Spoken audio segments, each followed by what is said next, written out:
very shortly, the Charlotte Hornets 2025 NBA Draft fate. Pick number 4 will go to the Charlotte Hornets. A gut punch as we look at Legion Brewing in South Park. You get a top 4 pick, but it is not number 1. It is not Cooper Flagg. The Charlotte Hornets lottery luck and lottery heartbreak continues in 2025. Let's listen into what the live reaction from the fans right now.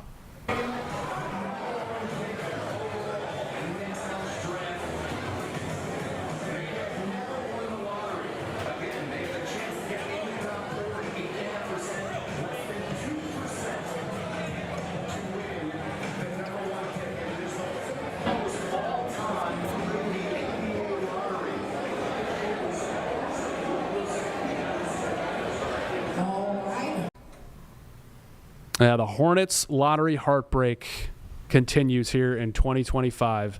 Del Curry, I see, reacting with Paul Biancardi in the center of your screen. We saw Muggsy Bogues earlier.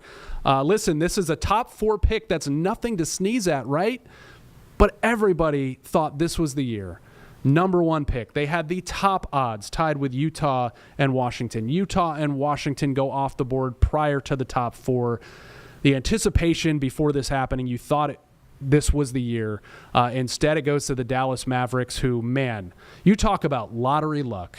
They trade Luka Doncic for Anthony Davis this summer, an incredibly controversial trade.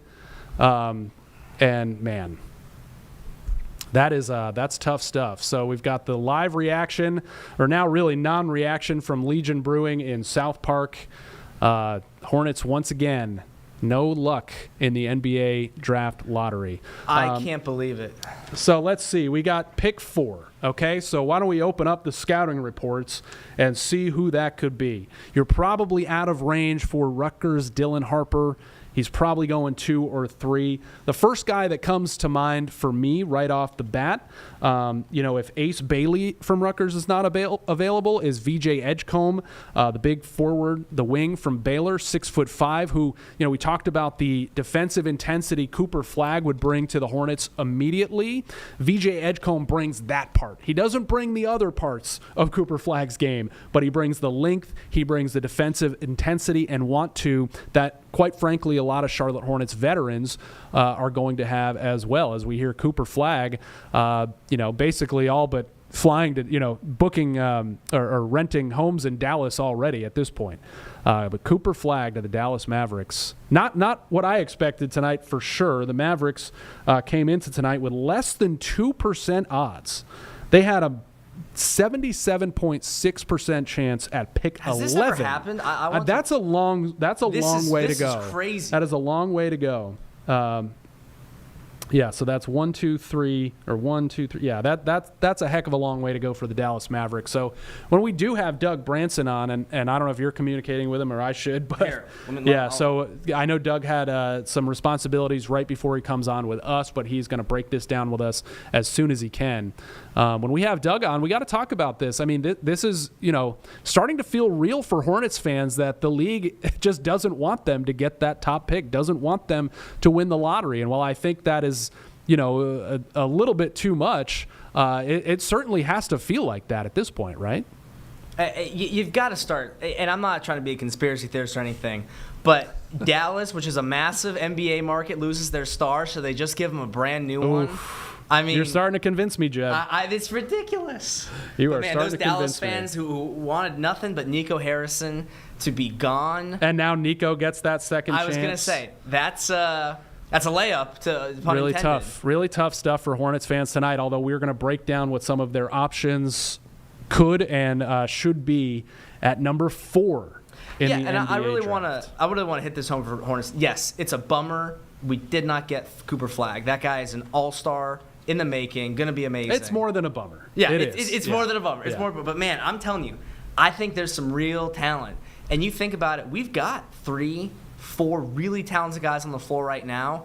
I think this is the missing spot. I like considering VJ health, yes. So I think this could be a really, really exciting time for the Hornets. I think fans have plenty to be celebrating. All right, 4th overall picks in Hornets history, 2013, Cody Zeller. We discussed that earlier. Solid player for a really long time with Charlotte and in the NBA. Great guy for the community.